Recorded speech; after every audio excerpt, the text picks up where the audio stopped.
Tayo pong lahat ay manalangin.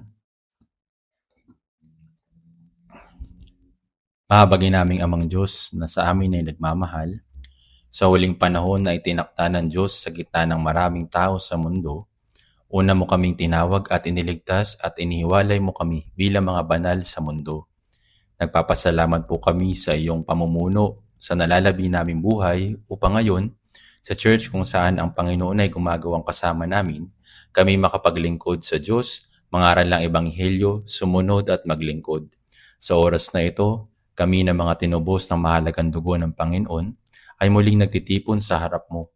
Nagpapasalamat po kami sa iyo na mapapupurihan namin ng iyong dakilang biyaya at pag-ibig, matuto ng iyong salita at magkaroon ng fellowship sa iyong banal na kapulungan kung saan ang Panginoon ay kasama namin.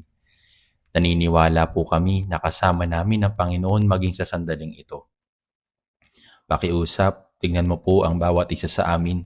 Hawakan mo po ang bawat kaluluwa ng iyong mahabaging mga kamay at taimtim kaming nananalangin na makasama ka namin at tulungan kami sa pamamagitan ng biyaya, salita at kapangyarihan ng Espiritu Santo ayon sa pangangailangan ng bawat isa. Habang nananabi kami sa Panginoon na malapit nang dumating muli, habang kami nabubuhay sa masamang mundong ito, hawakan mo po kami sa pamamagitan ng salita ng Diyos at ng iyong makapangyarihang kamay at takayin kami upang magawa namin ang banal na kalooban ng Diyos, manabik sa pagbabalik ng Panginoon at mamuhay ng masunurin. Para sa lahat ng aming churches sa buong mundo at para sa lahat ng brothers at sisters na nag-iingat ng kanilang pananampalataya at nangaral ng Ebanghelyo sa gitna ng mga kahirapan, naway samahan sila ng Diyos sa pamamagitan ng iyong biyaya, iyong salita at ng iyong kapangyarihan upang maipahayag nila ng may higit na katapangan ng Ebanghelyo ng Panginoon at maakay ang maraming kaluluwa sa harap ng Panginoon upang tumanggap ng kaligtasan at maisakatuparan ang dakilang gawain ng Diyos. Panginoon, ikaw na nagbibigay sa amin na kinakailangan naming salita sa tamang panahon at nagtuturo sa amin ng daan na dapat naming lakaran. Pakiusap, ipahayag mo po sa amin ang sandaling ito ang salitang nais mong ipakita sa amin at ang iyong banal na kalooban. Tulungan mo po kami maunawaan ito at gabayan kami upang sa nalalabi naming buhay ay hindi kailanman mawawala ng kabuluhan sa harap ng Diyos, kundi mamuhay ng tama para sa kalooban at kaluwalhatian ng Diyos. Idinadalangin namin ito sa pangalan ng Panginoong Jesucristo. Amen. Buksan po natin sa ating mga Biblia sa Mateo chapter 10.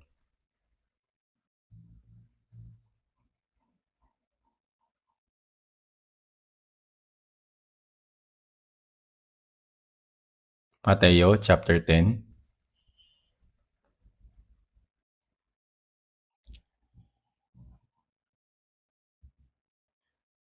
Babasahin po natin ang verse Mateo chapter 10 verse 8. Mateo chapter 10 verse 8. Basahin po natin sabay-sabay. Pagalingin ninyo ang mga may sakit, buhayin ninyo ang mga patay, linisin ninyo ang mga kitongin, palayasin ninyo ang mga demonyo, tinanggap ninyong walang bayad, ibigay ninyong walang bayad.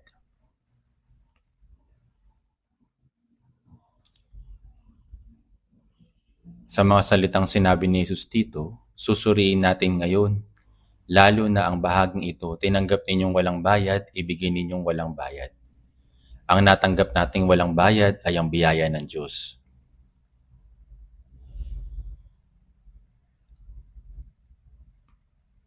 Ang biyaya ay hindi isang bagay na natanggap sa pamamagitan ng sariling pagsisikap o sa pamamagitan ng pagbabayad ng isang halaga.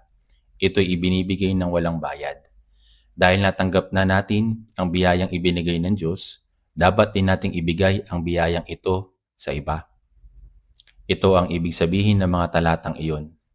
Bago tayo naligtas, akala na natin sa atin na ang lahat ng mayroon tayo. Natural na sa atin. Subalit iniisip ng mga tao, kung ano ang akin ay sa akin, at kung ano ang iyo ay sa akin din. Kung ano ang akin ay sa akin. Kaya't nagsusumikap ng buong lakas ang mga tao upang mapasa kanila ang lahat ng mga bagay. Yan ang katangian ng tao.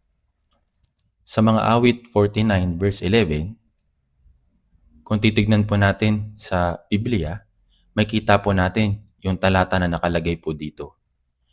Yung mga tao nagsusumikap ng buong lakas upang mapasa kanila ang lahat ng mga bagay. Ito po yung katangian ng mga tao sa panahon po natin ngayon. Awit 49 verse 11. Tingnan po natin sa ating Biblia.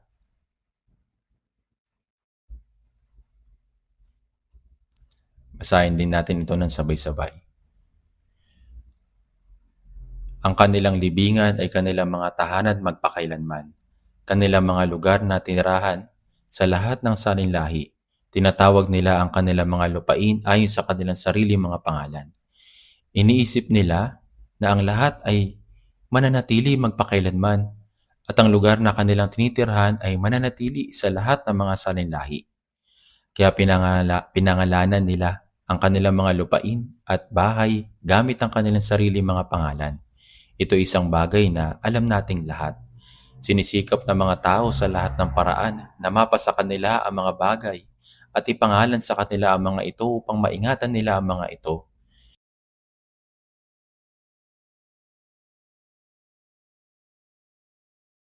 Sa loob ng mahabang panahon. Kahit daw ang isang tao na ilang araw na lang ang natitira para mabuhay, ay gayon din. Narinig ko minsan ang tungkol sa isang chairman ng kumpanya, isang taong medyo kilala ko. Bago siya pumanaw ay nagsabi siya sa kanyang mga anak, bumili ka ng lupa sa isang lugar. Balita ko tumataas ang presyo ng lupa doon. Kahit hanggang sa kanyang kamatayan, interesado pa rin siya sa mundong ito at gusto niyang gawin itong pag-aari ng kanyang mga anak.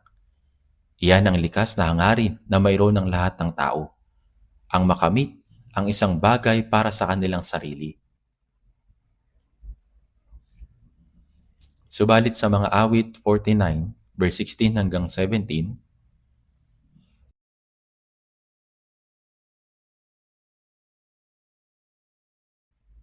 nakalagay po dito ang talata na patungkol po dito.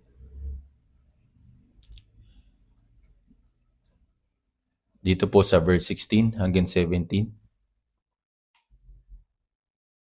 Basahin natin sabay-sabay.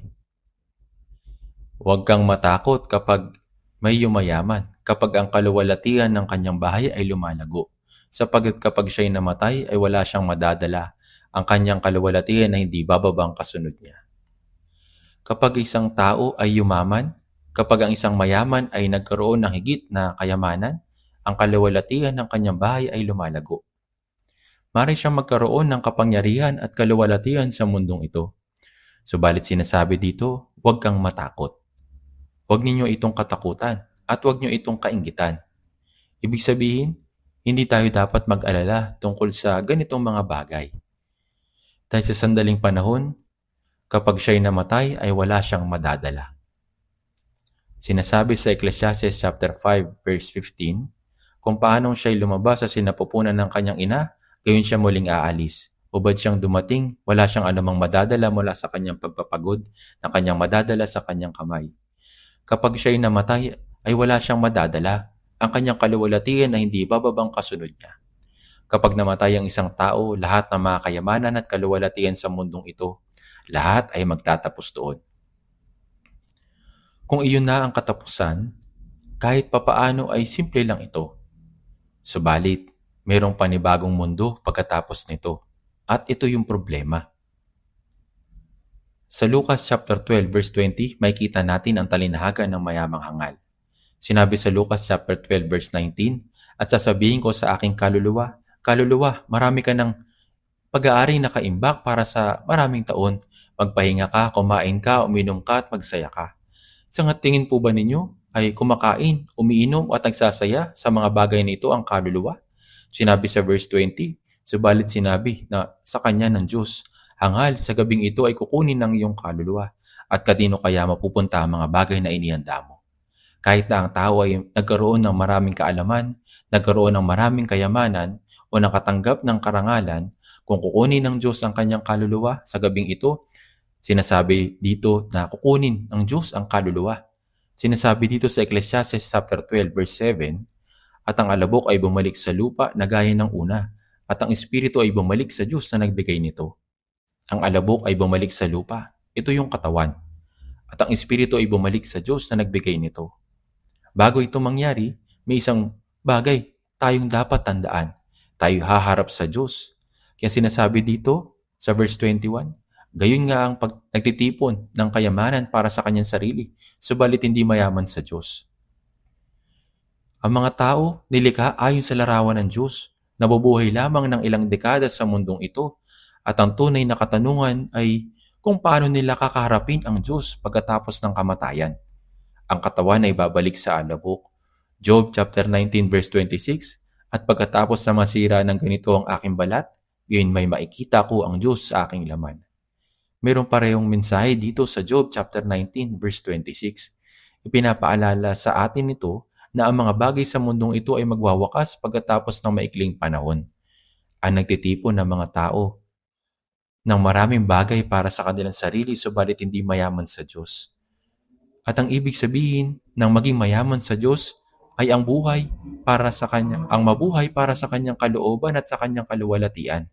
Kapag namuhay ang isang tao sa gayong paraan, pabaguhin ng Diyos ang lahat ng mga bagay patungo sa isang bagay na walang hanggan at maluwalhati.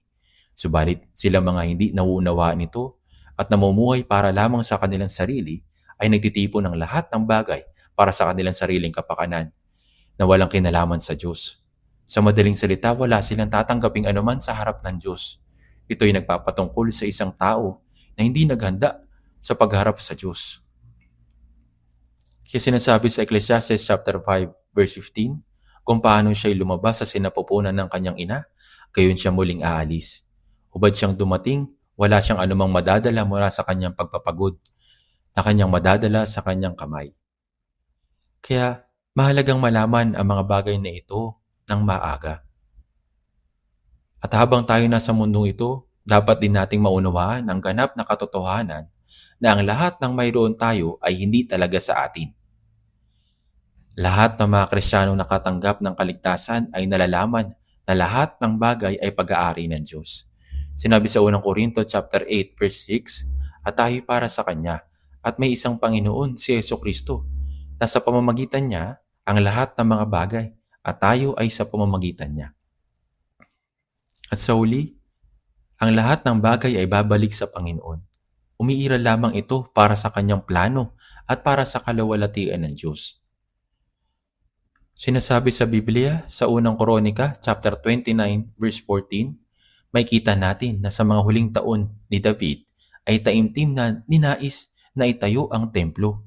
Subalit ayon sa salita ng Diyos, unang Kronika chapter 22 verse 8, hindi ka magtatayo ng bahay para sa aking pangalan sapagkat ikaw ay nagpadanak ng maraming dugo sa lupa sa aking pangalan. Sa verse 9, narito, ipapanganak para sa iyo ang isang lalaki. Sa verse 10, siya ay magtatayo ng bahay para sa aking pangalan. Itong si David ay may masiding pagnanais na magtayo ng templo para sa Diyos. Subalit, nang sabihin sa kanya na hindi siya ang magtatayo, inihandog niya sa Diyos ang lahat ng kanyang kayamanan na kanyang naipon upang maitayo ng kanyang anak na si Solomon ang templo. Pagkakita nito, naghandog din ang kapulungan ng Israel ng mabubuting bagay na mayroon sila para sa pagtatayo ng templo. Pagkatapos nito, nanalangin siya. Sa unang Kronika chapter 29 verse 14, ngunit sino ba ako at ano ang aking bayan na kusang makapaghandog sa ganitong paraan? Sapagkat ang lahat ng bagay ay nagmumula sa iyo at ang sa iyo ang aming ibinigay sa iyo. Hindi natin inihahandog ang talagang sa atin. Sa halip, ang mga bagay na ito ibinigay ng Diyos at ibinabalik lamang natin sa Diyos ang pag-aari niya. Ito yung eksaktong kahulugan nito. Sinasabi ni David na yung maraming bagay na mayroon siya at ang inihandog ng kapulungan ng Israel ay hindi naman talaga kanila. Mula sa umpisa, ito'y pag-aari ng Diyos at ibinigay ito sa kanila ng Diyos para sa gawain ng Diyos. Sila mga naligtas ay nakatanggap ng espiritual na biyaya Ang kapatawaran ng ating mga kasalanan at ang ating kaligtasan, ang mga ito'y biyaya. Kaya kung titingnan ninyo sa Efeso chapter 1 verse 6, para sa ikapupuri ng kanyang maluwalhating biyaya na ipinakaloob niya ng walang bayad sa atin sa pamamagitan ng minamahal. Ang biyaya ay isang bagay na ibinigay ng Diyos ng ganap na walang bayad. Di po ba? Ibig sabihin ay pinupuri natin ang kaluwalhatian ng biyaya ng Diyos na ibinigay niya ng walang bayad.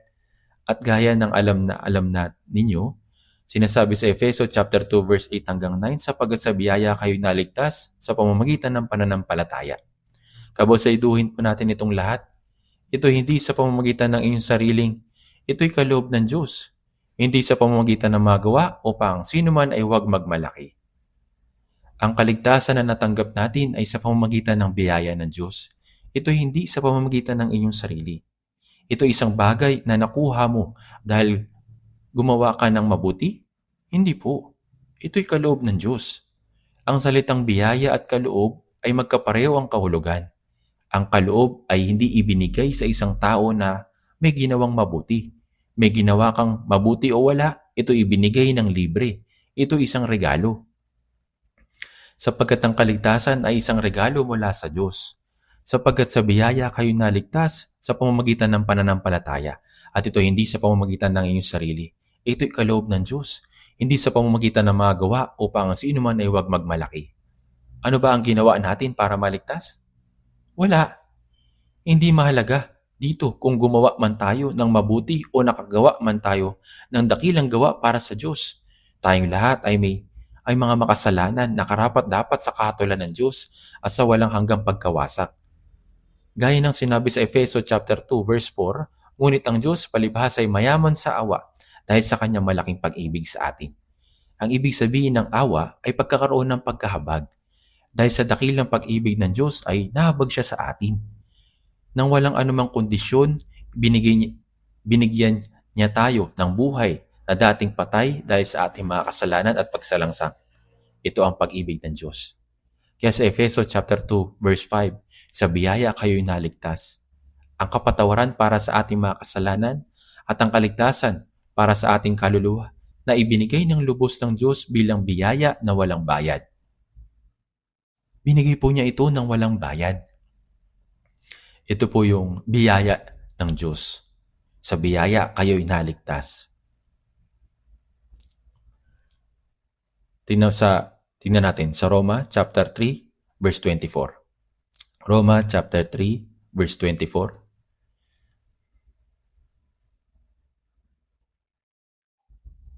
Basahin natin ito ng sabay-sabay. Roma chapter 3 verse 24. Sila ngayon ay tinuturing na ganap ng kanyang biyaya bilang kaloob sa pamamagitan ng pagtubos na kay Kristo Jesus. Pagtubos na kay Kristo Jesus. Ang ibig sabihin ng pagtubos ay gaya ng isang tao na malapit ng hulihin dahil sa utang ay malaya na pagkatapos na mabayaran ang lahat ng utang. Sa kaparehong sitwasyon para sa mga makasalanan na nararapat sa kahatulan at pagkawasak dahil sa kasalanan, si Jesus ang nagbayad para sa kanila. Ito yung tinatawag nating pagtubos. Sa Efeso chapter 1 verse 7, sa kanya meron tayong katubusan sa pamamagitan ng kanyang dugo na kapatawaran ng ating mga kasalanan. Kaya sa Roma chapter 3 verse 24, sila ngayon ay tinuturing na ganap ng kanyang biyaya bilang kaloob sa pamamagitan ng pagtubos na kay Kristo Jesus. Nang walang anumang mabuting gawa, wala tayong ginawa upang makuha ang kaligtasan. Wala tayong anuman kundi kasalanan. Subalit ngayon ay itinuturing na ganap ng kanyang biyaya bilang kaloob sa pamamagitan ng pagtubos na kay Kristo Jesus. Ang kaligtasan ay lubos na biyaya ng Diyos na ibinigay ng walang bayad. Ang kaligtasan na ating natanggap, ang kapayapaan na tinatamasan natin, ang buhay na walang hanggan at ang maluwalhating pag-asa na makapasok sa kaharian ng Diyos. Ibinigay ito ng Diyos sa atin, lahat ng libre, walang bayad. Tama po ba? Lahat ng ito ibinigay sa atin ng walang bayad, isang kamanghamanghang kaloob mula sa Diyos. Ang kaligtasan at buhay na walang hanggan, lahat ito'y natanggap natin mula sa Panginoon.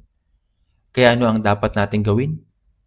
Yamang natanggap natin ito ng walang bayad, dapat din natin itong ipamahagi ng walang bayad. Ibig sabihin, hindi lang natin dapat itago sa ating sarili ang biyayang natanggap natin mula sa Diyos na nagagalak at nagpapasalamat, kundi dapat din natin itong ibahagi sa iba. Dapat po natin itong ibahagi sa iba.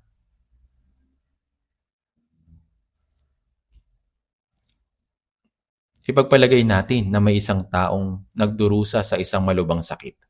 Gaya ng alam natin, marami ang namamatay sa kanser, subalit pagkatapos, isipin mo na may nagbigay sa taong iyon ng gamot na kayang gamutin ang kanser na iyon. Ininom niya ito at himala, siya'y gumaling. Ngayon, nakita nila na may natitira pa silang gayong gamot. Ano ang dapat nilang gawin? Sa katunayan, dapat nila itong ibahagi sa iba na nakakaranas ng kaparehong sakit. Kung mayroon kang gamot na nakapagliligtas ng buhay na ibinigay sa iyo ng libre, ngunit titignan mo lang ang iba na namamatay na wala kang ginagawa, ito isang malaking moral na kamalian. Yamang natanggap mo ito ng walang bayad, dapat mo din itong ibahagi sa iba ng walang bayad upang mapagaling din sila. Ang biyaya ng Diyos ay ipinagkaloob sa atin. Itong kaloob na ibinigay na walang hinihiling kapalit. Kasama dito ang kapatawaran ng mga kasalanan, kaligtasan, buhay na walang hanggan, at ang tiyak na pag-asa na makakapasok sa kaharian ng langit. Lahat ng ito ibinigay sa atin ng libre. Ngayon ay dapat din natin itong ibahagi sa iba ng libre. Dapat po natin itong ipamahagi. Sangayon po ba kayo? Sangayon po ba kayo? Bukod pa rito, ipagpalagay nating may isang gamot na kayang bumuhay uli ng patay. Ginamit ito ng isang tao at nabuhay at nalaman niyang marami pang natitira. Subalit nagpasya siyang ibenta ito sa malaking halaga. Ang ganyang tao ay lubhang napakasama. Ano mang tinanggap ng walang bayad, karapatan ng lahat na matanggap ito ng walang bayad. Pag-isipan natin itong nung si Jesus ay lumikha at nagbigay ng tinapay sa 5,000 katao, gaya ng nakatala sa chapter 6 ng Ebanghelyo ayon kay Juan. Isang napakalaking bilang ng tao ang sumunod sa kanya. Gumugol sila ng 3 araw sa ilang na lugar na iyon. Dumating na ang oras para pauwiin sila, subalit silang lahat ay nagugutom. Nag-alala si Jesus na sinasabi, hindi ko nais na paalisin silang gutom. Iginiit niya na hindi natin sila basta-basta pwedeng paalisin. Nagtanong ang mga alagad, anong gagawin natin? Alis ba kami upang bumili ng tinapay na ibibigay sa kanila? Sa Mateo chapter 14 verse 16, hindi na kailangang umalis pa sila. Bigyan niyo sila ng mga kakain. At sinabi sa kanila sa Marcos chapter 6 verse 37, alis ba kami upang bumili ng 200 denaryong tinapay at ipapakain namin sa kanila? At muli sa Juan chapter 6 verse 7, hindi magkakasya sa kanila ang 200 denaryong tinapay upang makakain ng kaunti ang bawat isa. At tinanong sila ni Jesus, Marcos chapter 6 verse 38, ilang tinapay meron kayo? Kaya't sila sumagot, may isang batang lalaki rito na mayroong 5 tinapay na sibada at 2 isda. Inisip ko ang batang ito'y nakatayo ng malapit. Nakita ng mga alagad na nag-aalala dahil walang tinapay. At sinabi, pakiusap, kunin nyo na lang po ito. Ibinigay niya yun kay Jesus. Hayaan nyo na lang po na kunin niya ito. Sa katunayan, ito'y pagkain ng bata.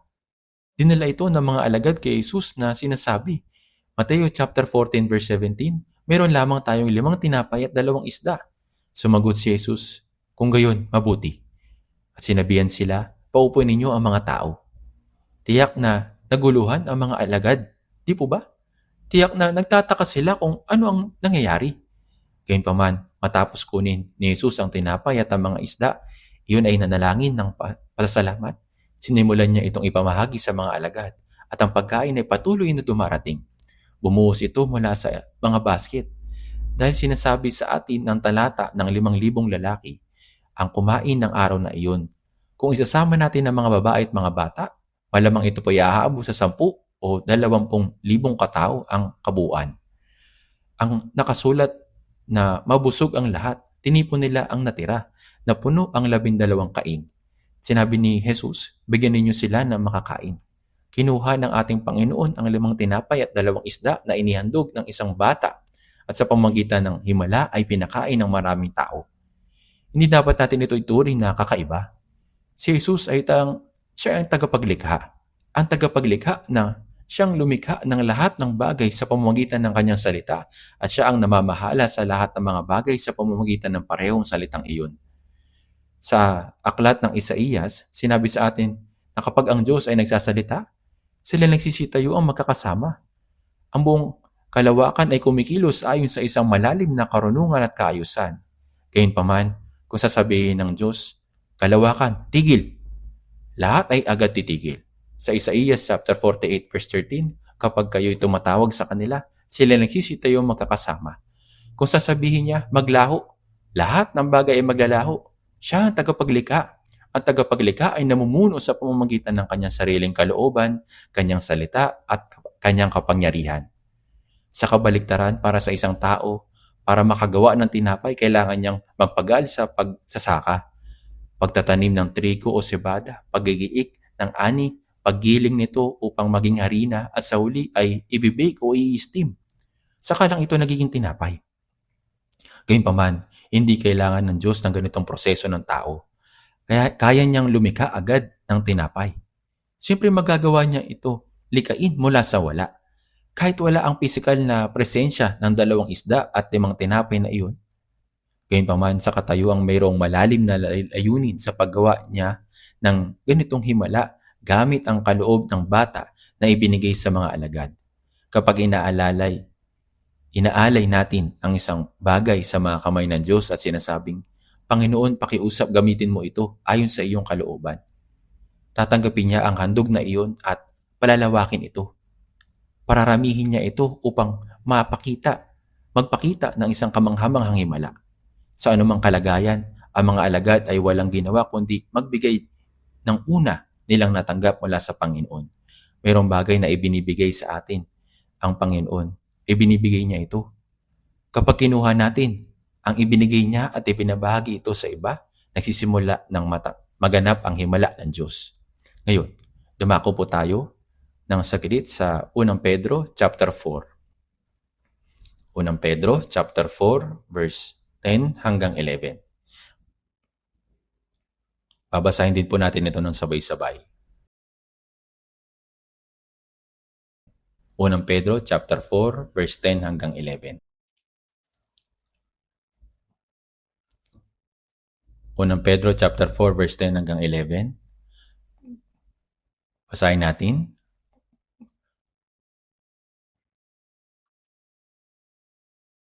Kung paanong ang bawat isa ay tumanggap ng kaloob, ipaglingkod ito sa isa't isa bilang mabubuting katiwala ng masaganang biyaya ng Diyos.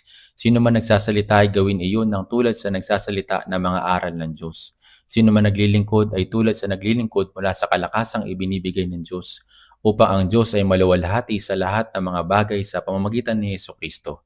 Sa Kanya ang kaluwalhatian at kapangyarihan magpakailanman. Amen. Kung paanong ang bawat isa ay tumanggap ng kaloob.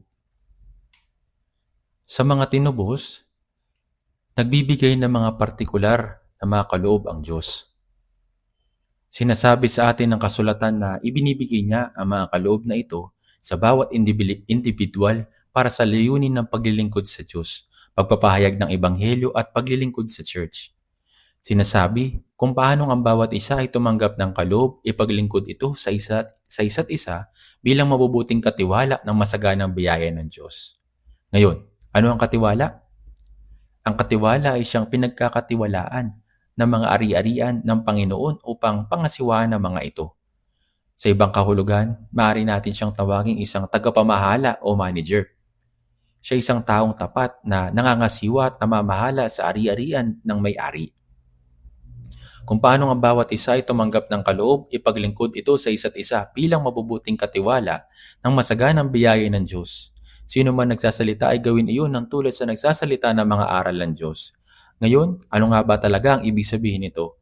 Ang ibig sabihin nito ay kapag nagsalita tayo, huwag dapat nating unahin ang ating sariling kaisipan o personal na opinyon. Sa halip, dapat tayo magsalita na parang naaayon sa salita ng Diyos. Ang salitang pinag-aralan, isinaulo at nalaman natin. Ang ating pananalita ay dapat na karapat-dapat sa kanyang salita. Ang pagsasalita ng mga salitang ganap na hiwalay sa katotohanan ng Diyos ay pagsasalita ng kasinungalingan at maaari itong humantong sa delikadong kahihinatnan. Bagamat maaring hindi natin laging perpektong nasasalamin ang kasulatan sa bawat salitang ating ibinibigkas, tayo inuutos sa magsalita alinsunod sa katotohanang itinuri sa atin na para bang ipinahayag natin ang salita ng Diyos. Bukod dito, sino man naglilingkod ay tulad sa naglilingkod mula sa kalakasang ibinibigay ng Diyos. Ang paglilingkod ay nangangahulugang sakripisyo. Ginawa ko ito at iyon. Ako ay talentado. Kaya inihahandog ko ang aking mga talento sa Diyos. Ako'y mayaman, kaya malaki ang naitulong ko. Kung gayon, babalik lamang sa Kanya ang kalawalatian. Hindi ito mapupunta sa Diyos.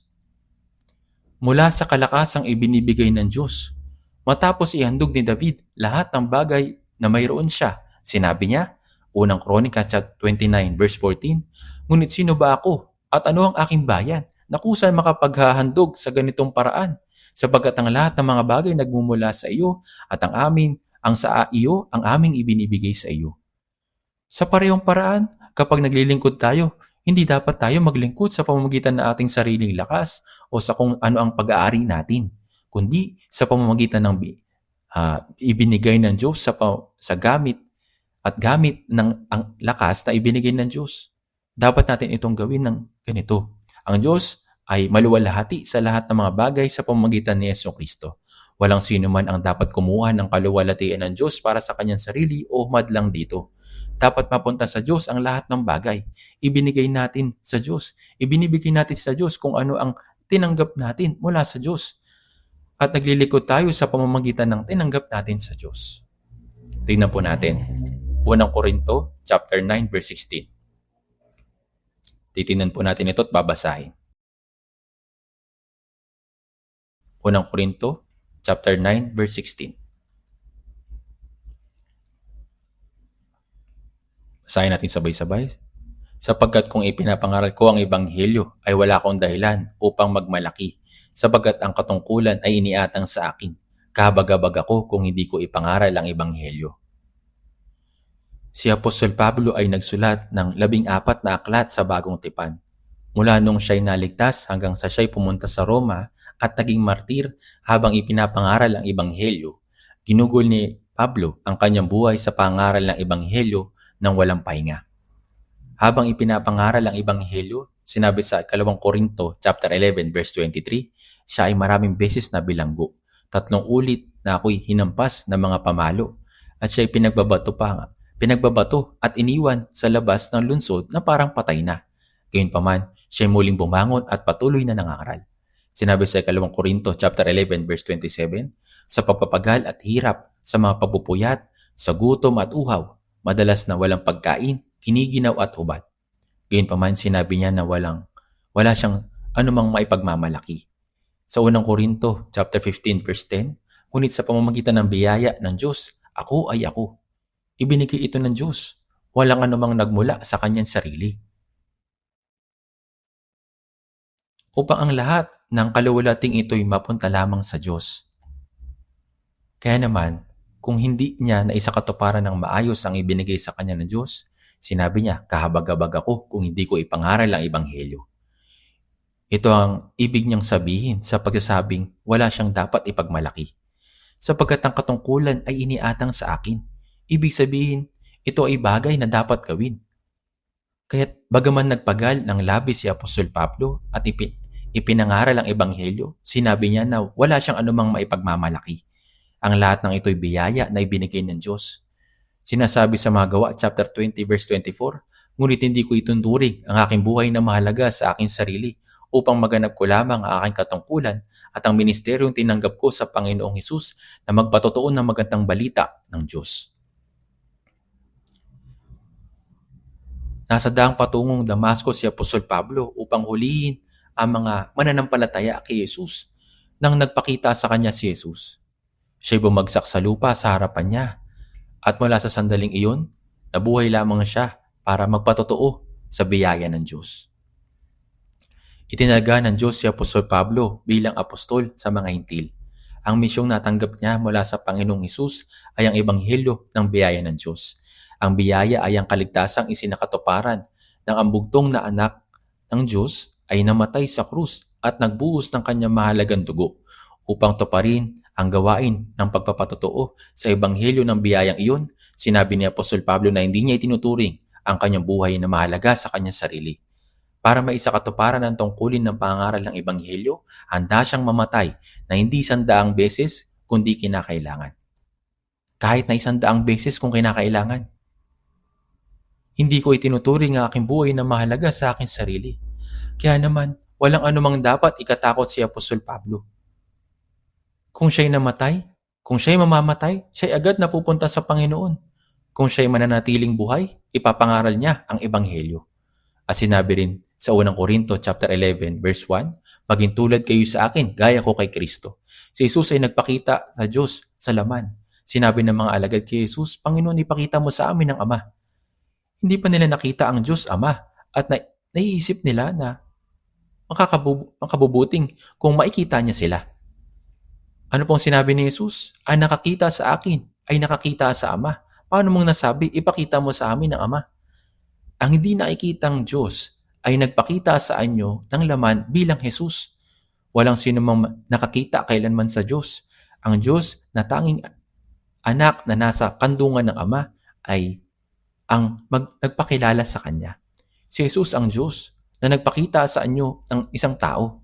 Ang pag-ibig ng Diyos, salita ng Diyos at kapangyarihan ng Diyos, lahat ng ginawa ni Jesus ay ginawa ng Diyos. Ang nakakita sa akin ay nakakita sa Ama. Pagkatapos umalis ni Jesus, ano ang kasunod? Sinabi ni Apostol Pablo na tularan niya si Kristo. Tinularan niya si Kristo. Tinularan niya si Kristo. Ang buong buhay ni Apostol Pablo ay isang pagpapakita ni Hesus Kristo. Si Hesus Kristo ay muling nahayag sa pamamagitan ni Apostol Pablo. Maging tulad kayo sa akin, gaya ko kay Kristo. Sino makapagsabi ng ganitong bagay? Maging tulad kayo sa akin? Maraming tao ang tinularan si Apostol Pablo at ang mga tumulad kay Pablo ay naging mga halimbawa sa church at naganap ang isang kasaysayan kung saan sumunod ang mga tao sa Panginoon at naging katulad ng Panginoon. Kaya sinasabi sa Galatia chapter 6 verse 17, buhat ngayon ay huwag akong guluhin ng sinuman sapagkat taglay ko sa aking katawan ang mga bakas ng paghihirap ni Jesus. Ano mga bakas ni Jesus na ito? Ang mga bakas ng pagdurusa ay nakita kay Apostol Pablo. Si Jesus na walang kasalanan ay hinatulan ng kamatayan. Tinuraan ng mga sundalong Romano ang mukha ni Jesus. Hinampas siya ng kanilang mga kamay at hinampas ang kanyang ulo ng tungkod na sinasabi, ikaw ba ang hari ng Hudyo? Kumilos kang gaya ng hari. Ininsulto nila si Jesus, ngunit nanatili siyang tahimik. Sinabi sa Biblia, nang siya'y alipustahin, hindi siya gumanti. Nang siya'y magdusa, hindi siya nagbanta. Kundi ipinagkatiwala ang kanyang sarili doon sa umahatol na may katarungan. Hindi sinabi ni Jesus, kilala mo ba kung sino ako? Makikita mo rin. Wala siyang sinabing gayon. Tahimik niyang tinanggap ang lahat ng kahihiyan, pinasa ng krus, inampas ng kakilakilabot na latigo, at habang pinapasan niya ang krus, siya'y natisod at natumba habang umakyat sa burol ng Golgota. Siya ipinako sa krus ng 9 ng umaga at namatay ng 3 ng hapon. 6 na oras na nakapako si Jesus sa krus. Tiniis niya ang lahat ng kahihiyan at sakit. At sinabi sa 1 chapter 19 verse 30, natupad na. Napakatindi ng pagdurusa na tiniis ni Jesus upang tayo maligtas. Si Apostol Pablo ang pinakamalapit na sumunod sa kanya. Ang lahat ng biyayang ibinigay sa atin ay dumating dahil sa Panginoon ay namatay sa krus para sa atin. Upang magpatotoo sa ebanghelyo ng biyayang iyon, si Apostol Pablo ay dumanas din ng di maipaliwanag ng mga paghihirap sa buong buhay niya. Hindi lamang si Apostol Pablo. Sa panahon ng mga gawa, ang mga apostol ng unang iglesia ay nangaral ng ebanghelyo at kalaunan ay pinatay bilang mga martir. Sa mga gawa chapter 3 verse 6, pagkatapos umakyat ni Jesus sa langit, Habang inipinapangaral ng mga apostol ang ebanghelyo, may isang lalaki lumpo ang nakaupo sa harap ng templo ng Jerusalem at namamalimos. Dumaan si Pedro at Juan sa tabi niya at tumingi ng pera ang lalaking lumpo. Ngunit sinabi ni Pedro, Magawa chapter 3 verse 6, wala akong pilak at ginto, ngunit ang nasa akin ay siya kong ibinibigay sa iyo. Sa pangalan ni Jesucristong taga Nazaret, tumayo ka, lumakad ka. Tila walang talagang pera ang mga apostol. Wala akong pilak at ginto, ngunit ang mga nasa akin ay siya kong ibinibigay sa iyo. Sa pangalan ni Jesucristong taga Nazaret, tumayo ka at lumakad ka. Ang lumpong iyon na hindi pa nakatayo sa buong buhay niya, isang lumpo at pulubi, agad na lumakas ang kanyang mga paa. Nagsimula siyang tumalon, lumakad at sumunod sa mga apostol. Hindi ba't kamangha-mangha iyon? Ang sa akin ay siya kong ibinibigay sa iyo. Mga kapatid, kahit na hindi tayo makagawa ng ganitong mga himala, wala ba tayong anumang bagay? Ano iyon? Ang espiritual na biyayang ibinigay sa atin.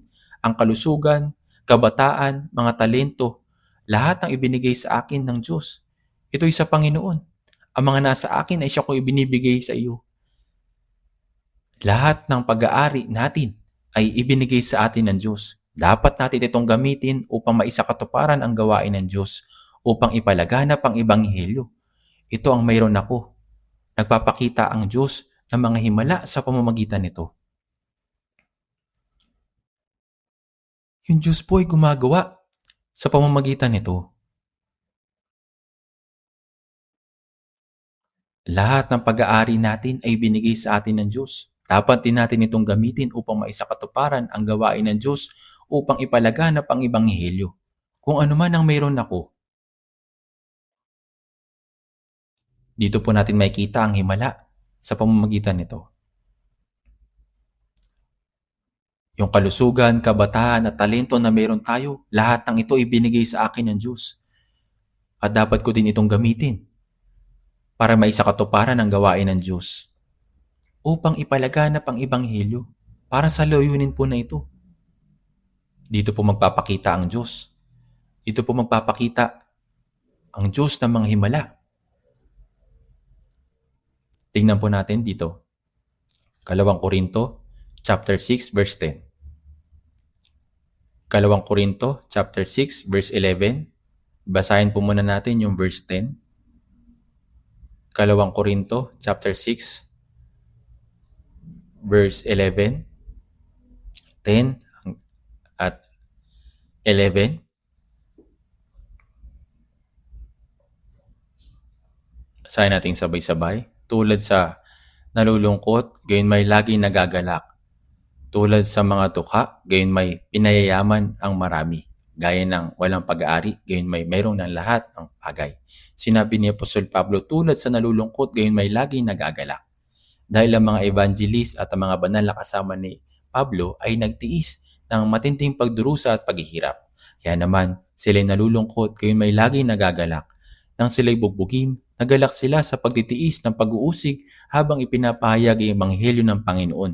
Nang mabilanggo sila, kaya nang makita sa mga Gawa chapter 16, kung saan sina Pablo at Silas ay dinakip habang nangangaral sa Filipos, hinubaran, binugbog at itinapon sa bilangguan na may mga tanikala.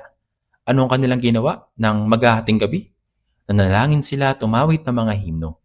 Nagalak silang magtiis ng gayong paghihirap para sa pangalan ng Panginoon. Tulad sa nalulungkot, gayon may laging nagagalak. Tulad sa mga duka, gayon may pinayayaman ang marami. Ano ang ibig sabihin nito? Ipinagkaloob niya sa atin ang kamanghamanghang biyayang iyon. Kapatawaran ng mga kasalanan, kaligtasan ng kaluluwa, naging anak ng Diyos at papasok sa walang hanggang langit. Ano pa kaya ang mas mayaman kaysa roon? Sa makatuwid, gayon may pinayayaman ang marami. Gaya ng walang pag-aari, gayon may meron ng lahat ng bagay. Ang mga tunay na Kristiyano ay kahangahangang mga tao. Nagagalak sila at nagpapasalamat kahit wala silang anumang ari-arian. Gayon may mayroon ng lahat ng bagay. Lahat ng ibinigay sa atin ng Diyos, lahat ng mayroon tayo. Ang aking katawan, ang aking kabataan, at ang aking kalusugan, aking mga talento, ang aking mga ari-arian. Lahat ay pag-aari ng Panginoon. Alam niyo po ba ito? Alam niyo po ba ito? Nagpapasalamat tayo sa mga bagay na ibinigay sa atin ng Diyos. Sa unang Korinto, chapter 6, verse 19 hanggang 20, at kayo ay hindi sa inyong sarili, sapagkat kayo binili sa isang halaga, kaya't luwalhatiin ninyo ang inyong katawan, ang Diyos. Sa pamamagitan ng mahalagang dugo ng Panginoon, ang aking katawan at kaluluwa ay tinubos ng Panginoon. With the blood and water shed by your Savior Jesus on Calvary, He redeemed my soul. He redeemed my body and soul.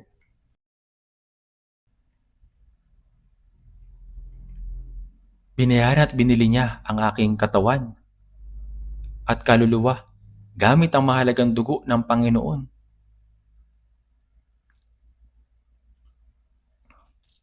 With the blood and water shed by our Savior Jesus on Calvary, He redeemed my body and soul. Kaya naman, at kayo na hindi sa inyong sarili, sapagkat kayo binili sa isang halaga. Kaya ano ang dapat nating gawin?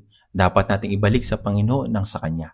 Luwalhatiin ninyo ang inyong katawan, ang Diyos. Sinasabi sa unang Korinto chapter 7 verse 23, kayo binili sa isang halaga. Sa ibang mga salin, ito ay binili kayo sa malaking halaga. Napakalaking halaga ang ibinayad para sa inyo. Unang Korinto chapter 7 verse 23, huwag kayong maging mga alipin ng mga tao. Huwag kayong maging alipin ng sanlibutan, ni maging alipin ng kasalanan, ni maging alipin ng sinuman. Huwag din kayong maging alipin ng sarili ninyong laman, sapagkat ang Diyos ay nakakahigit kahit sa inyong mga magulang. Kung hindi ito naayon sa kalooban ng Diyos, hindi ninyo maaaring sundin kahit ang inyong mga magulang. Ang mga magulang ang nagsilang at nagpalaki sa atin, ngunit hindi sila namatay upang iligtas ang ating mga kaluluwa. Kung isinasaalang-alang natin ang Panginoon na nagligtas ng ating mga kaluluwa, lahat ng mayroon tayo ay pag-aari ng Diyos. Kaya't buksan natin, tingnan natin dito sa Biblia. Roma chapter 14. Roma chapter 14, verse 7 hanggang 8. Babasahin din po natin ito ng sabay-sabay.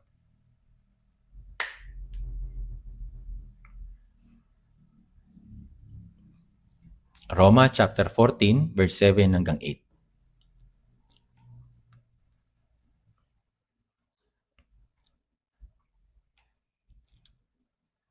Basahin natin sabay-sabay. Walang sino man sa atin ang nabubuhay sa kanyang sarili, at walang sino mang namamatay sa kanyang sarili. Kung nabubuhay tayo, sa Panginoon tayo nabubuhay. O kung namamatay tayo, sa Panginoon tayo namamatay. Kaya't mabuhay man tayo mamatay, tayo sa Panginoon. Sino man sa atin, sabi dito, sino man sa atin, sa mga naligtas, maraming kapatid ang narito. Walang sino man sa atin ang nabubuhay sa kanyang sarili, at walang sino mang namamatay sa kanyang sarili. Kung nabubuhay tayo, sa Panginoon tayo nabubuhay. O kung namamatay tayo, sa Panginoon tayo namamatay. Tama po ba? Kaya't mabuhay man tayo o mamatay, tayo sa Panginoon. Sumasangayon po ba kayo? Kabilang sa atin, marami ang nabubuhay para sa kanilang sarili, at marami ang namamatay para sa kanilang sarili. Hindi dapat ito mangyari. Bakit ganun? Dahil sinabi sa ikalawang Korinto chapter 5 verse 14, ang isa ay namatay para sa lahat. Namatay siya para sa lahat ng tao, di po ba? Nung wala tayong kamalay-malay na ang bugtong na anak ng Diyos ay namatay sa halip na ang mga makasalanan na tulad ko. Sa gayong iniligtas tayo ng Diyos. Ginawa niya tayong mga anak ng Diyos. Sa ikalawang Korinto chapter 5 verse 15, siya ay namatay para sa lahat upang ang mga nabubuhay ay huwag na mabuhay pa para sa kanilang sarili.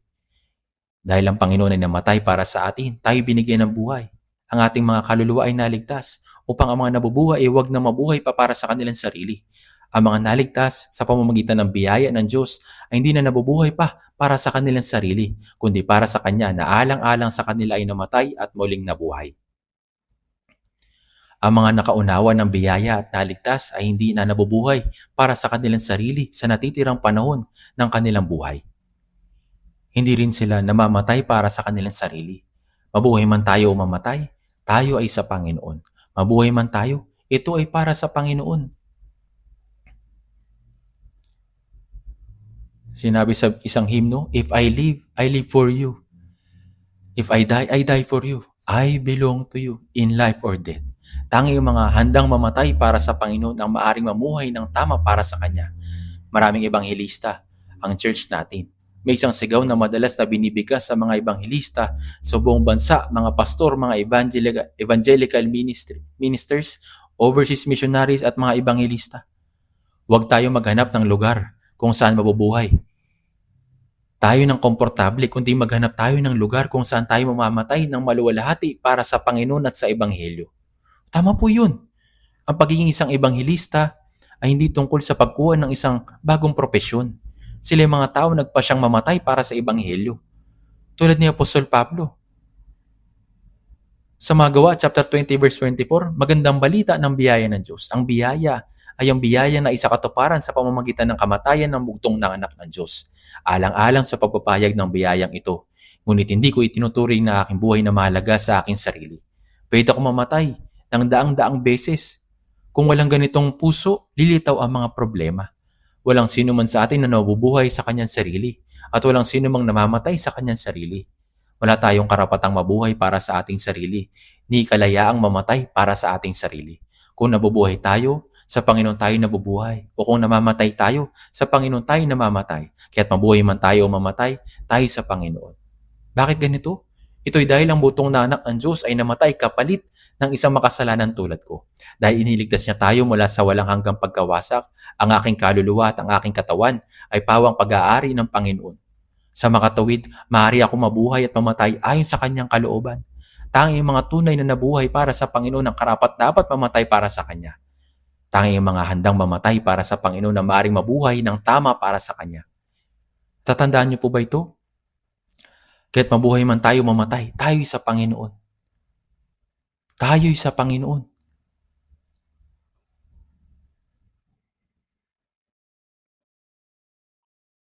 Basahin po natin ng sabay-sabay yung verse 9. Roma chapter 14 verse 9.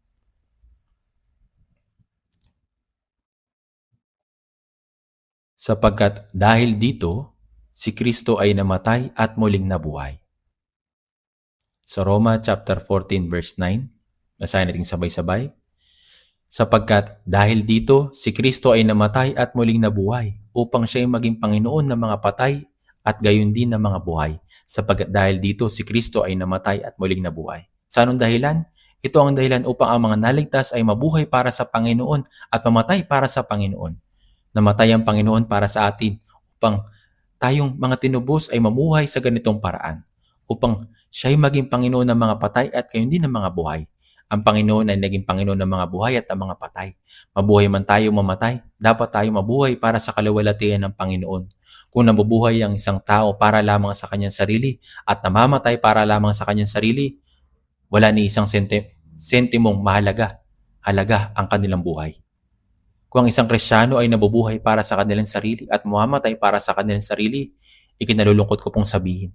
Ngunit iyon ay isang isinumpang bagay. Dapat nating ialay sa Panginoon ang lahat ng bagay na mayroon tayo. Gaya ng sinabi ni David sa unang Kronika, chapter 29, verse 14. Sapagkat lahat ng bagay ay nagmumula sa iyo at sa iyo ang aming ibinibigay sa iyo. Inialay man natin ang ating oras, ang ating kabataan, ang ating kalusugan, o ang ating material na kayamanan. Ibinabalik lamang natin sa Panginoon ang mga bagay na nagmula sa Kanya. Dahil malayang ibinigay sa atin ng Panginoon ang napakalaking biyaya, dapat nating malayang ibigay sa Kanya ang mga bagay na mayroon tayo. Dapat nating ibahagi ang biyaya ng Diyos sa mga patungo sa kapahamakan. Dapat tayo magbahagi sa mga nangangailangan ligtas na kapatid. Ang pag-aalay ng mga bagay na mayroon tayo sa Diyos ay nangangahulugan ng pagbibigay ng ating mga ari-arian sa iba. Ito ay ang pagbabalik sa Diyos ng mga ipinagkaloob niya sa atin at pagbabahagi nito sa mga nakapaligid sa atin. Kung ano man ang ibinigay sa akin ng Diyos, ay hindi lamang ito para sa akin at sa aking pamilya. Dapat ko ring ibahagi ito sa lahat ng nangangailangan. Hindi ko dapat hawakan kung ano ang ipinagkatiwala lang sa akin na iniisip na para bang sa akin ito at ginagastos lang kung saan ko gusto. Dapat ko itong ipamahagi ng maayos. Naunawaan po ba ninyo? Tama po. Sa oras na kumita ka ng pera, dapat mong kwentahin ng maayos. Dapat maliit na bahagi lamang ang gamitin mo para sa iyong sarili at sa iyong pamilya. At ang iba ay hayaang mapunta kung saan ito kinakailangan. Sa pangangaral ng Ebanghelyo at para sa mga banal na naligtas sa pamamagitan nito. Sa katunayan, kung gaano kahirap kumita ng pera, sinasabi na mas mahirap itong gamitin ng tama. Kapag nakikita ko ito, kung paano ginagamit o ginagastos ang pera, naisip ko, sana hindi na lang nila ginastos sa mga bagay na ganyan. Mahirap ang kumita, ngunit ang gamitin ito ng tama ay mas mahirap kaysa pagkita nito. Kung pag-uusapan ng kayamanan, mauunawaan mo ang layunin at pagpapahalaga ng isang Kristiyano kung titignan mo lamang kung paano nila ginagamit ang pera. Minsan, nagbibigay ang Diyos sa tao ng kasaganaan. Kaya nang sinasabi sa unang Samuel chapter 2 verse 7, ang Panginoon ay nagpapadukha at nagpapayaman. Minsan nagbubuhos ang Diyos ng kasaganaan upang makita kung paano ito gagamitin. Tinitignan niya kung gagamitin ba ito para sa sariling kasiyahan o para sa kalooban at kaluwalhatian ng Diyos. Kung pagmamasan mo kung paano ginagamit ng isang tao ang pera, malalaman mo ang kanilang pananampalataya, pagpapalaga at layunin sa buhay na may 100% na katiyakan. Kaya naman tinatawag ang pera na pagsubok sa pagkatao. Kung bibigyan mo ang isang tao ng malaking halaga at sasabing gamitin mo ito sa paraang gusto mo. Kung paano nila ito ginagastos, malalantad ng 100% kung sino talaga sila. Masasabi mo ng eksakto kung saan inilalagay ng isang tao ang kanilang mga pinahahalagahan at kung ano ang layunin ng kanilang buhay. Kaya naman sinasabi na ang paggamit sa pera ay tama ay mas mahirap pa kaysa pagkita nito. Sinasabi na ang paggamit sa pera ng tama ay mas mahirap pa kaysa pagkita nito. Ito po eksakto na makikita po natin.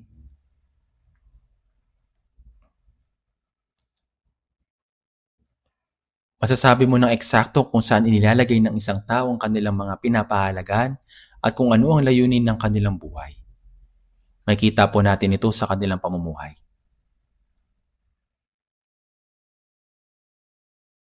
Malalantad ito ng 100% kung sino talaga sila.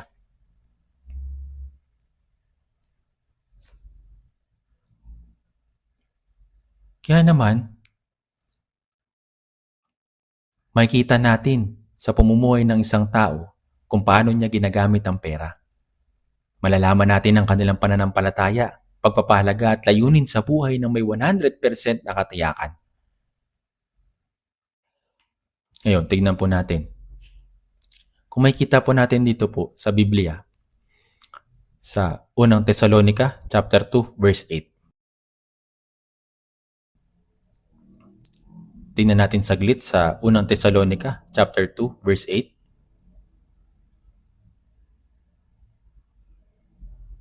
Unang Tesalonica chapter 2 verse 8.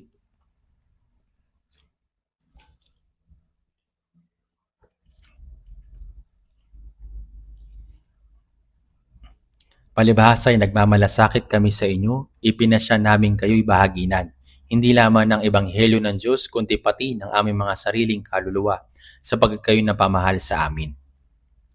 Sa talatang ito, si Apostol Pablo, kasama sila Silvano at Timoteo, ay nangaral sa iglesia ng Tesalonica. Sinabi niya, palibhasa ay nagmamalasakit kami sa inyo, sapagkat labis na nananabik ang mga apostol na ito para sa mga banal na Tesalonica. Ipinasya namin kayo bahaginan, hindi lamang ng ebanghelyo ng Diyos, kundi pati ang aming mga sariling kaluluwa. Hindi lamang ng ebanghelyo ng Diyos. Hindi lamang ito nagtapos sa pangangaral ng ebanghelyo. Handa silang ibigay ang kanilang sariling buhay dahil naging mahalaga sa kanila ang mga mananampalatayang iyon. Ipinasya namin kayo'y bahaginan, hindi lamang ng ebanghelyo ng Diyos, kundi pati ang aming sariling kaluluwa. Ito ay dahil kayo napamahal sa amin. Kapag nangangaral ay ibinahagi ang ebanghelyo, maaaring isipin nila na dahil nagbabahagi kami ng ebanghelyo sa inyo, dapat inyo kaming paglingkuran at bigyan kami ng pagkain. Maaaring totoo ang prinsipyong ito. Ang isang mangangaral ay hindi dapat magkaroon ng ganitong puso.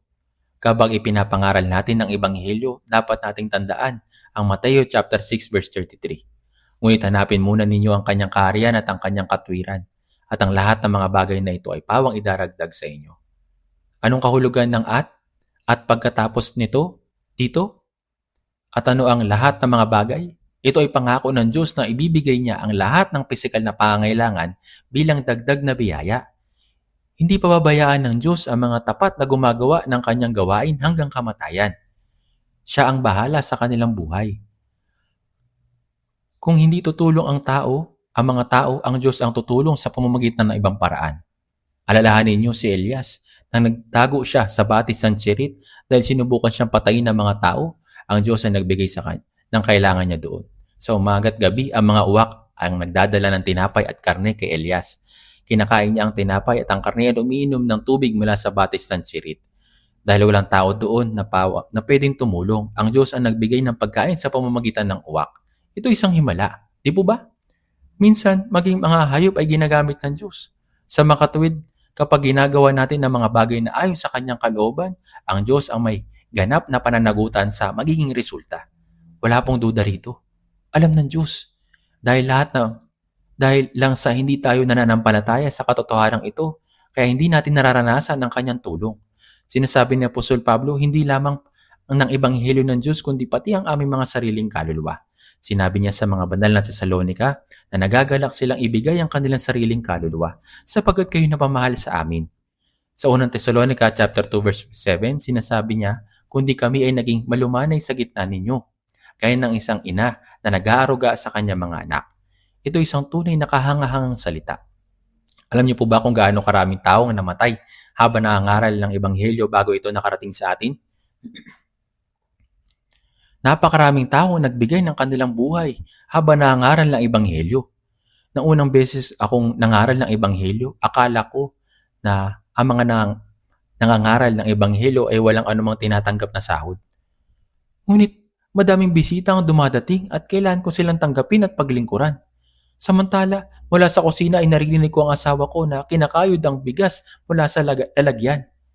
Wala nang natirang bigas. Gayunpaman, kailangan pa rin namin paglingkuran ng mga bisita. Ngunit hindi ako nag-alala. Naisip ko, ang Diyos ang bahala sa lahat ng bagay. Kalaunan, habang ipinapangaral ko ang Ebanghelyo sa Jeju Island, maging ang mga problemang iyon ay nalutas. Kaya na nasusulat sa Ebanghelyo ni Mateo, sa Mateo chapter 6 verse 11, bigyan mo kami ngayon ng aming pagkain sa araw-araw. Ang Diyos nang siyang laging nagbibigay ng ating pagkain sa araw-araw. Kahit na mag-imbak tayo ng bigas sa lalagyan na tatagal ng isang buwan, kakaiba ba kung mananalangin tayong bigyan mo kami ngayon ng aming pagkain sa araw-araw? Kahit na mag-imbak tayo ng pagkain, dapat pa rin tayo manalangin para sa araw-araw na pagkain. Ang Diyos ang siyang responsable para sa pang-araw-araw na pangangailangan natin. At bawat araw, ang dapat nating gawin ay huwag mag-alala. Gaya ng sinasabi sa Mateo chapter 6 verse 31, huwag kayong mabalisa na nagsasabing ano ang aming kakainin o ano ang aming inumin o ano ang aming isusuot. Sa halip na mag-alala tungkol sa mga bagay na ito, dapat nating isipin kung paano ibibigyan lugod ang Panginoon at kung paano ipapangaral ang Ebanghelyo ng mabuti upang makapamuhay tayo para sa Panginoon. At pagkatapos, ang Diyos ang magiging responsable para sa lahat na pangailangan araw-araw. Malinaw itong pangako ng Diyos. Dapat nating ipangaral ang Ebanghelyo, iligtas sa mga ligaw ng kaluluwa at tulungan ng mga bagong nakatanggap ng kaligtasan. Ang magulang ay naghihirap ng panganak at sa pagpapalaki ng kanilang mga anak. Di po ba? Sa gayon ding paraan, kapag naligtas ang isang tao sa pamamagitan ng pangaral ng Ebanghelyo, dapat natin tulungan ng taong iyon upang lumago ang pananampalataya niya. Dapat natin tulungan ng mga brothers at sisters na bagong naligtas upang makapamuhay sila para sa Panginoon. Dapat tulungan ng mga naunang naligtas ang mga bagong naligtas, hindi lamang sa espiritu kundi gayon din sa pisikal. Opo, dapat natin silang tulungan. Para sa kapakanan ng pangaral ng Ebanghelyo, dapat tayong magsakripisyo at upang matulungan ang mga nakatanggap ng kaligtasan, dapat nating isakripisyo ang lahat ng mayroon tayo at huwag umasa ng kapalit. Dahil tinulungan kita, dapat tulungan mo rin ako? Kinakailangan po ba na gayong kondisyon? Hindi po. Dapat tayong tumulong na walang kondisyon at hindi tayo dapat umasa ng kapalit. Kung naghahangad tayo ng kapalit sa pagtulong sa iba, kalaunan lalabas ang mga problema. Maring pag magkaroon ng pagkatisod sa aklat ng Isaías chapter 51 verse 1, kung makikita po natin doon, dito po ito nakalagay. Huwag po tayo umasa na kapalit.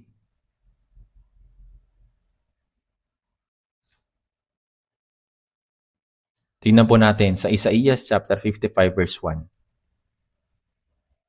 Basahin po natin ito ng sabay-sabay. Isaías chapter 55 verse 1.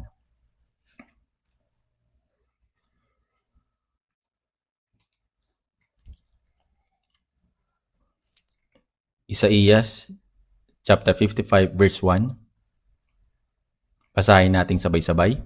O lahat ng nauuhaw, pumarito kayo sa tubig at siyang walang salapi, pumarito kayo. Kayo'y bumili at kumain, pumarito kayo. Kayo'y bumili ng alak at gatas na walang salapi at walang halaga. O lahat ng nauuhaw, hindi lamang ito'y tumutukoy sa pisikal na pagkauhaw, ngunit ang pinakamahalaga sa lahat ay sa mga nauuhaw ang kaluluwa. Pumarito kayo sa tubig. Ito ang biyaya ng Diyos. Sa Ebanghelyo chapter 4 verse 14, sinasabi po doon, subalit ang sino mang umiinom ng tubig na aking ibinibigay ay hindi na mauuhaw magpakailanman. Ang tubig na aking ibibigay sa kanya ay magiging isang bukal ng tubig tungo sa buhay na walang hanggan. Ito ang tunay na kapayapaan at kasiyahan na ibinibigay ng Panginoon. At siyang walang salapi, pumarito kayo. Kayo bumili at kumain. Pumarito kayo. Kayo bumili ng alak at gatas na walang salapi at walang halaga. Ang biyaya ng Diyos ay libreng ibinibigay sa bawat isa. Sabi sa 1 chapter 3 verse 16, ang sino man sa kanya sumampalataya ay huwag mapahamak kundi magkaroon ng buhay na walang hanggan. Ang Diyos ay libreng ibinibigay ang kamanghamanghang biyaya na sa pamamagitan nito ay tumanggap tayo ng kapatawaran ng mga kasalanan, tumanggap ng buhay na walang hanggat at nakapasok sa langit. Kamanghamangha ito, di po ba? Binigyan tayo ng Diyos ng ganitong kadakilang biyaya upang iligtas ang ating mga kaluluwa. Ibinigay ng Panginoon ang kanyang bugtong na anak upang mamatay sa krus at tinutulungan niya tayo matanggap ng kaligtasan upang makapamuhay tayo ayon sa kanyang kalooban. Nang tayo naligtas, sinabi niya, mabuti, makita na lang tayo sa langit. Ganun po ba yung sinabi? Hindi po. Sa Ebanghelyo ni Mateo chapter 28 verse 20, narito, ako'y kasama ninyong palagi hanggang sa katapusan ng panahon. Masalamang ba natin kasama ang Panginoon? Hindi po. Ang Panginoon na siyang tumutulong sa atin. Dapat nating ipasa ang biyaya na natanggap natin mula sa Diyos sa mga ligaw na kaluluwa upang sila rin ay makatanggap ng kaligtasan. At dapat din natin tulungan ang mga mahihina para lumago sila sa pananampalataya at mamuhay silang tapat. Kahit libreng ibigay ang tubig, dapat pa rin lagyan ng tubig. Dapat pa rin ang lagayan para sa tubig, di po ba? Opo, may lalagyan. May lalagyan po dapat. Bagaman walang bayad na ibinigay ng Diyos ang kanyang biyaya, para maihatid ang biyaya ng Diyos, dapat natin gamitin ang oras, mga pag-aari at ang ating kalayaan na gaya ng isang lalagyan, sisidlan, bilang kasangkapan sa paghahatid ng biyaya ng Diyos. Sa makatuwid, ating ipinahayag ang biyaya ng Panginoon sa mga tao. Magbigay din ng material na tulong at sa pamamagitan ng sakripisyo at paglilingkod ay gamitin ang ibinigay sa atin ng Diyos sa pinakamahalagang paraan ayon sa kanyang kalooban. Mateo chapter 20 verse 28. Titingnan po natin dito. Basahin po natin ng sabay-sabay. Kung paano ang anak ng tao ay naparito, hindi upang paglingkuran, kundi upang maglingkod at ibigay ang kanyang buhay na pantubos sa marami.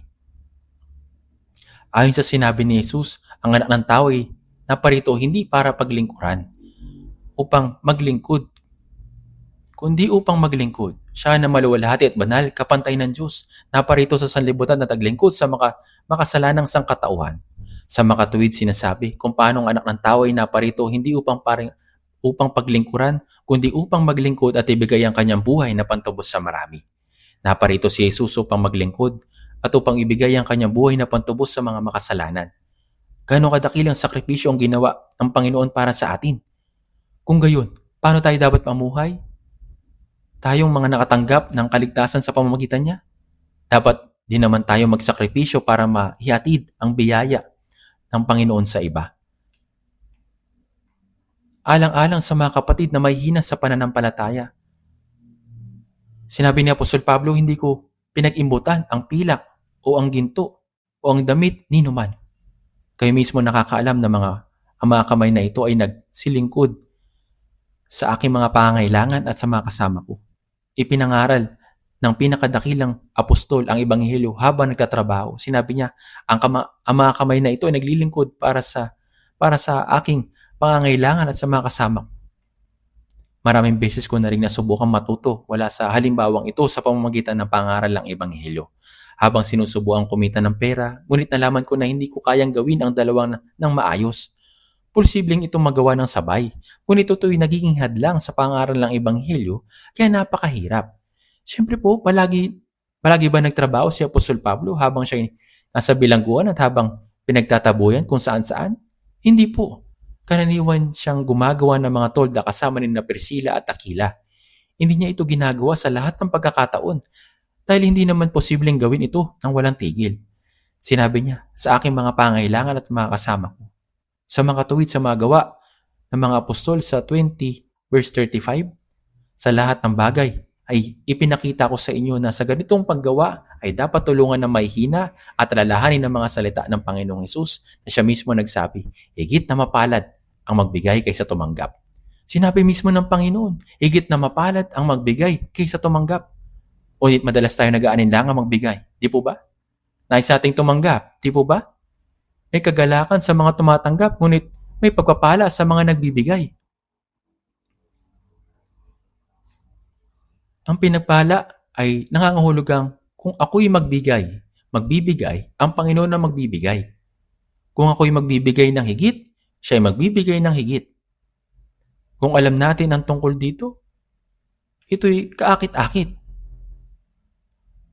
Tayo bilang mga taong ligtas ay tunay na tao ng Diyos, di po ba?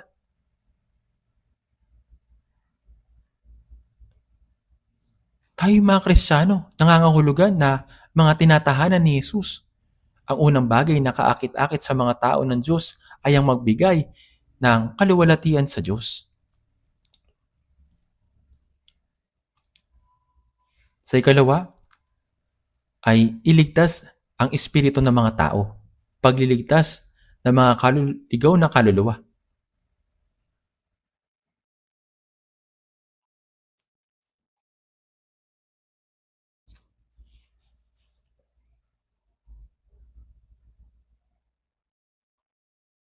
Tayo po yung mga Kristiyano na nangangahulugan ng mga tinatahanan ni Jesus. Ang unang bagay na kaakit-akit sa mga tao ng Diyos ay ang magbigay ng kaluwalhatian sa Diyos. Ikalawa ay iligtas ang mga espiritu ng mga tao, pagliligtas ng mga ligaw na kaluluwa. Ikalawa, ito po yung pagliligtas ng mga ligaw na kaluluwa. At pagkatapos, ano po yung ikatlo? Ito ay tulungan ang mga ligtas na brothers at sisters. Sa Kawikaan chapter 3 verse 27, huwag mong ipagkait ang mabuti sa kinauukulan kapag ito'y nasa kapangyarihang gawin ng iyong kamay. Kung ikaw ay may kapangyarihang gumawa ng mabuti, huwag mong pigilan ito at ibahagi sa ibang taong nangangailangan. Huwag mong pigilan ito at ibahagi sa ibang taong nangangailangan.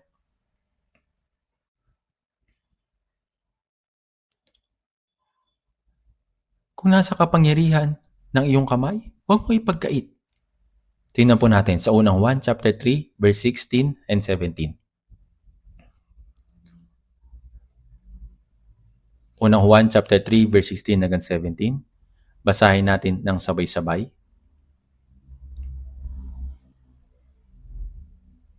Unang 1 chapter 3 verse 16 hanggang 17. Dito natin nakikilala ang pag-ibig, sapagkat ibinigay niya ang kanyang buhay alang-alang sa atin at nararapat nating ibigay ang ating mga buhay alang-alang sa mga kapatid.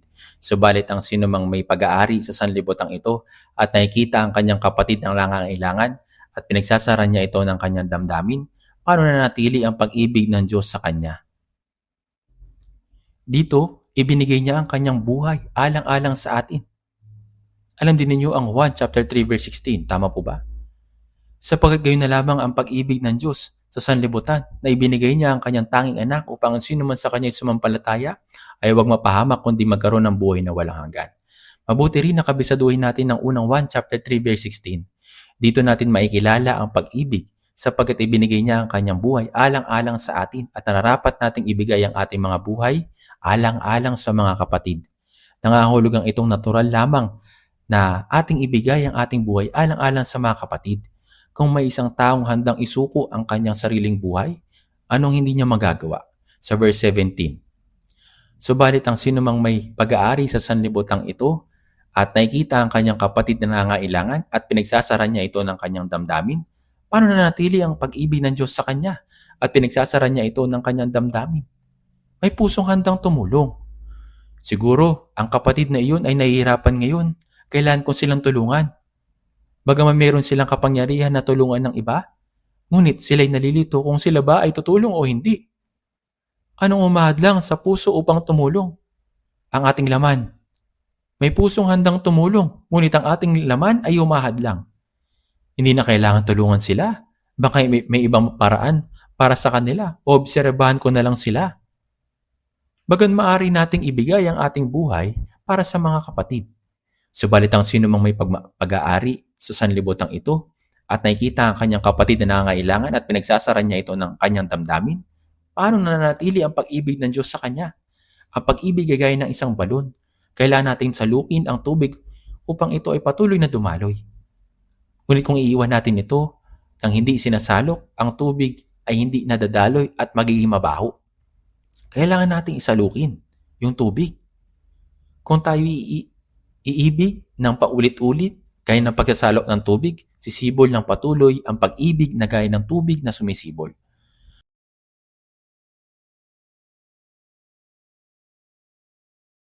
Subalit ang sino mang pagmamayari sa sanlibutan ito at nakikita ang kanyang kapatid na nangangailangan at pinagsasara niya ito ng kanyang damdamin, paano nananatili ang pag-ibig ng Diyos sa kanya?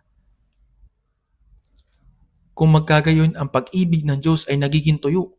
Ang pag-ibig ay mapagbigay ng higit. Sa unang Korinto chapter 10 verse 24, huwag hanapin ng sino man ang kanyang sariling kapakanan kundi ang kapakanan ng iba. Hindi tama sa mga taong ligtas ang may makasariling pag-iisip. Ang mga may makasariling pag-iisip ay hindi makakapag-evangelize. Upang makapag-evangelize, kailangan natin ng oras, kailangan natin isuko ang ating kalayaan, kailangan natin gamitin ng pera. Kung isipin natin, ito at iyon, hindi natin ito magagawa. Kung wala tayong kaisipan na okay lang na isakripisyo ko ang lahat ng aking pag-aari para makapagligtas ng isang espiritu, hindi tayo makakapag-evangelize ng maayos. Kung wala tayong kaisipang ganito.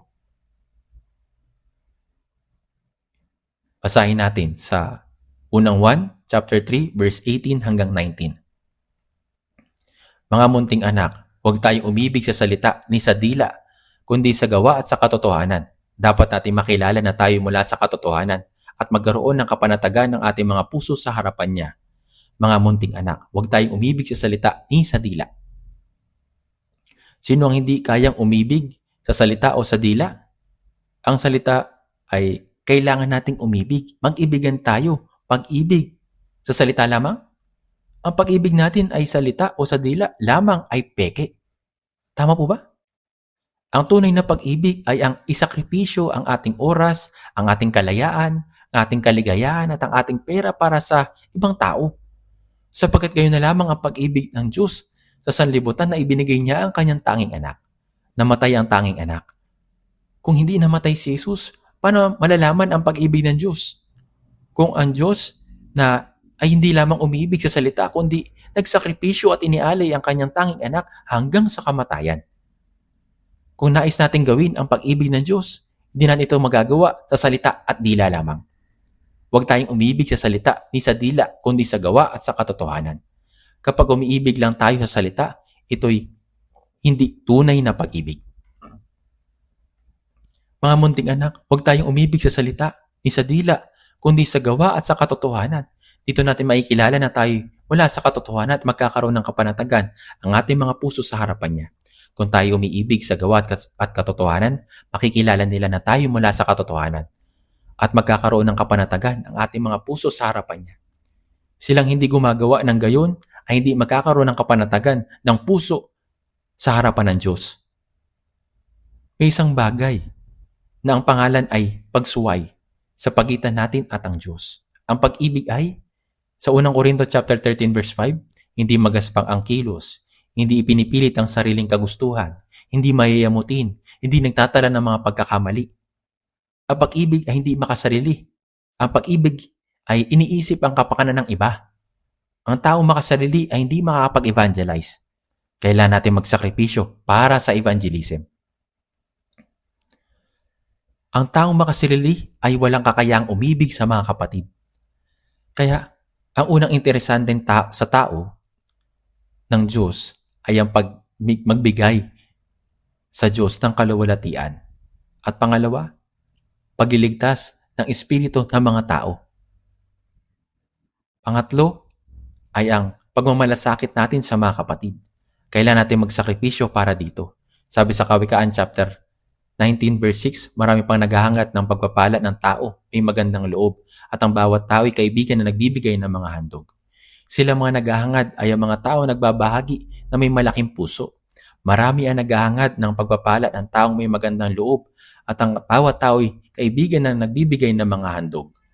Kung tayo nagbibigay ng regalo, magkakaroon tayo ng maraming kaibigan.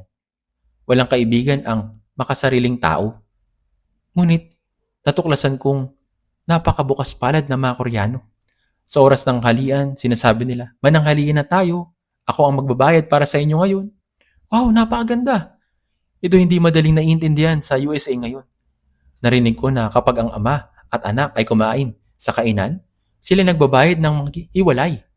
Kahit na sinasabi nilang mananghalian tayo, ngunit pagkain lang nila ang kanilang binabayaran at hindi kasama ang iba.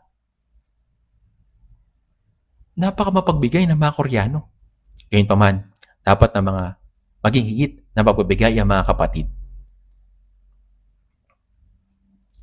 At ang bawat tao ay kaibigan na nagbibigay ng mga handog. Sinabi ni Jesus, 1 chapter 15 verse 13 hanggang 14, walang mahigit pang dakilang pag-ibig kaysa rito na ibigay ng isang tao ang kanyang buhay dahil sa kanyang mga kaibigan. Kayo aking mga kaibigan kung ginagawa ninyo ang mga bagay na aking iniutos sa inyo.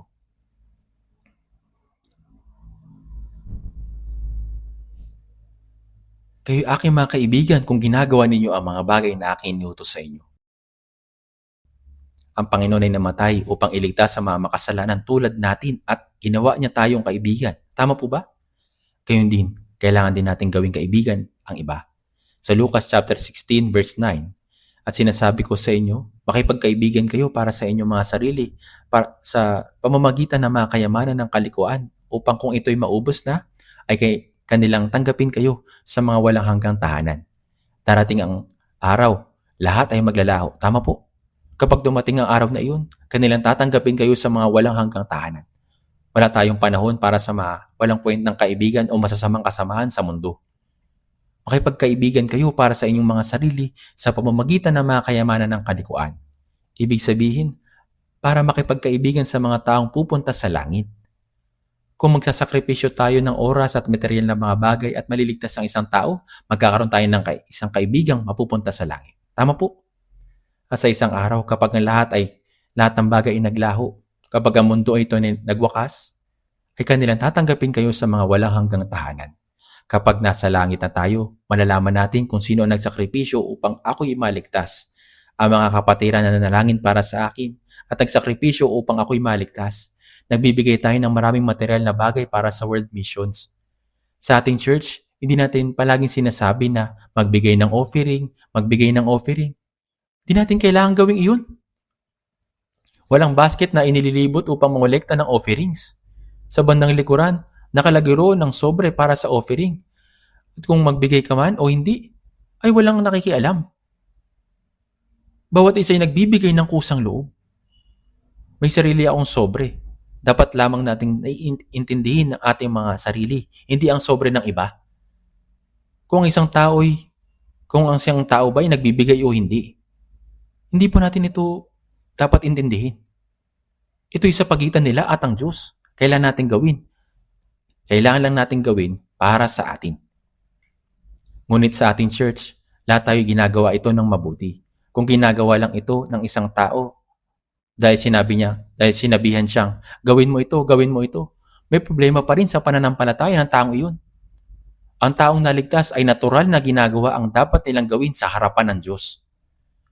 Ngayon, ginagawa natin ang world missions at marahil hindi mo alam kung gaano kalaking halaga ng pera ang nagagamit. Kung alam mo, magugulat ka po talaga. Lahat ng ito'y ginagawa ng mga kapatiran. Dahil dito, maraming ligaw ng kaluluwa ang naliligtas. Sa 82 na mga bansa, mayroon tayong mga iglesia at higit sa 1,000 churches. Dahil sa dami, minsan, nakakalimutan ko ang bilang. Ngayon po, mayroong 1,165 na churches sa 82 na mga bansa. May mga misyonaryo at mga local evangelists. Kailangan nating tususan ang kanilang gastusin, pagtatayo ng church building at pagbabayad para sa edukasyon ng kanilang mga anak at tulong para sa transportation expenses. Ano niyo po ba kung gaano kalaki ang halaga ng pera na kinakailangan? Lahat ng ito'y galing sa World Mission Offering. At masikap ko rin itong ginagawa. At sa pamamagitan nito, ang gawain ng pagliligtas ay nagaganap sa maraming tao. Marahil may mga naligtas. Marahil ang mga naligtas ay hindi nalalaman kung sino ang nananalangin o nagsasakripisyo ng material upang sila'y maligtas. Ngunit kapag tayo tumayo na sa harapan ng Panginoon, kaya na sinasabi sa 1 Corinto chapter 13 verse 12, sapagkat ngayon malabo natin ay kita sa isang salamin, ngunit pagkatapos ito ay makita natin na mukhaan. Ngayong bahagi lamang ang nalalaman ko, ngunit pagkatapos ay lubos kong maunawaan kung papaanong ako ay lubos na nakikilala. Kung gayon, makikilala sila. Kaya naman, napakaraming bagay ang dapat natin gawin sa mundong ito. Kaya habang nabubuhay tayo sa mundong ito, ang ating oras, material na pag-aari, kalayaan, kabataan ng ating talento at lahat ng mayroon tayo, kailangan nating isakripisyo para sa Diyos at para sa Ebanghelyo.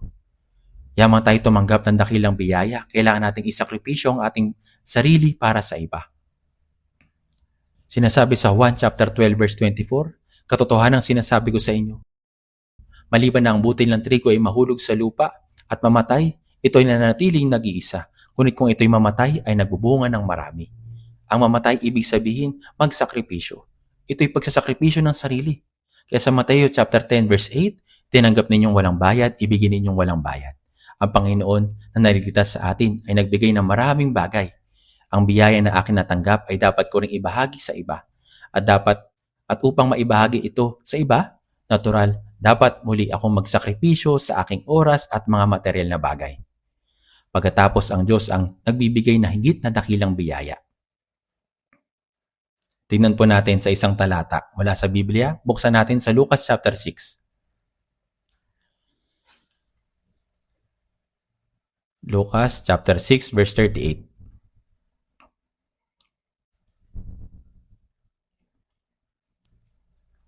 Lucas chapter 6 verse 38. Basahin natin sabay-sabay. Magbigay kayo at iyon ay ibibigay sa inyo. Hustong takal, siniksik, niliglig at umaapaw. Ang ilalagay nila sa inyong kandungan. Sapagkat sa panukat na inyong ipinukat ay doon kayo susukatin. Sinabi ni Jesus sa atin na magbigay. Magbigay kayo at iyon ay ibibigay sa inyo. Kung magbibigay ako, ang Diyos ang magbibigay din mula sa langit.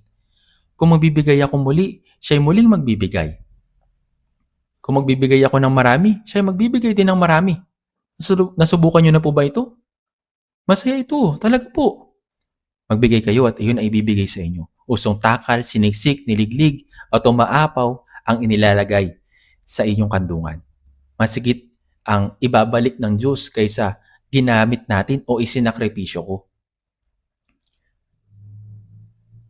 Masigit na ibabalik ng Diyos kaysa ginamit at isinakripisyo ko. Sinasabi ng Biblia, hustong takal at umaapaw. At sa Kawikaan chapter 11 verse 24, may tao nagbibigay ng masagana at talo pang yumayaman. May nagkakait ng dapat ibigay, ngunit naghihirap lamang. Tila hindi ka naman nagbibigay ng sagana. Tama po ba? Ngunit, lalo pang yumayaman. Bakit po? Dahil Diyos ang nagbibigay. Ngunit naghihirap lamang. Ang Diyos hindi tumutulong sa taong makasarili. Kailan nating magtiwala sa kanyang tulong. Kaya sa Mateo chapter 10 verse 8, tinanggap ninyong walang bayad, ibigin ninyong walang bayad. Ang biyaya kung saan ang ating kaluluwa ay naligtas ay ibinigay ng walang bayad. Ang ating buhay sa laman ay biyaya na ibinigay ng Diyos sa atin. Kung ano ang ating natanggap, kailangan natin ito ibahagi sa iba at gamitin para sa malawala. Mahalagang gawain para sa pagpapalaganap ng Ebanghelyo upang maligtas sa maraming kaluluwa. Tayo pong lahat ay manalangin. Mahabaging Amang Diyos, maraming salamat sa paliligtas sa amin sa pamamagitan ng iyong mahalagang dugo. Ang aming katawan at kaluluwa ay sa iyong lahat. Nais namin gamitin mo ang mga ito ayon sa iyong kalooban. Napakarami pa ring ligaw na kaluluwa, naliligaw at kaawa-awang kaluluwa na nasa paligid namin.